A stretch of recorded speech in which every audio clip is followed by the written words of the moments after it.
અયોધ્યામાં રામ મંદિર બનાવ્યું છે। હવે રામ મંદિરમાં રામ ભગવાન જ ની મૂર્તિ જ નહીં હોય તો તો એ રામ મંદિર યોગ્ય રહેશે ના, એનો કોઈ મતલબ રહેશે ના।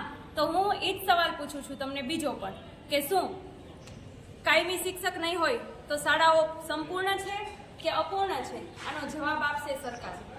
હું કહું છું કે હા, અપૂર્ણ છે। કારણ કે ભારતનું ભાવિ વર્ગખંડોમાં ઘડાઈ રહ્યું છે। જો આ ભાવિ નહીં ઘડાય તો બાળકો તથા શિક્ષકો તથા ભારતનું ભાવિ ખાડે જશે। અને સરકારની આ ખોખલી નીતિનો હું સતત વિરોધ કરું છું। જે ખોખલી નીતિનો એક ભાગ છે જ્ઞાન સહાયક, આ જ્ઞાન સહાયક યોજનાનો વિરોધ કરું છું। કારણ કે 11 માસના કરાર ઉપર અમને લેવામાં આવે છે અને એ 11 માસ પૂરા થતાં અમારું ભાવિ શું એનું કાંઈ નક્કી નથી, તથા બાળકોનું ભાવિ શું એનું પણ નક્કી નથી। અને જો અમારી જગ્યાએ કાયમી શિક્ષકોની ભરતી કરવામાં અને બીજો મુદ્દો એ કે નવી રાષ્ટ્રીય શિક્ષણ નીતિ તમે જ બહાર પાડી, એમાં તમે કીધું છે કે કાયમી શિક્ષકોની, કેમ કે તમે કાયમી શિક્ષકોની ભરતી જ નથી કરતા। જો તમે કાયમી શિક્ષકોની ભરતી કરશો તો ભારતનું તથા બાળકોનું ભાવિ સુધરશે। એટલે મારી એક જ નમ્ર વિનંતી છે કે કાયમી શિક્ષકોની ભરતી કરો તથા ક્રમિક ભરતી કરો।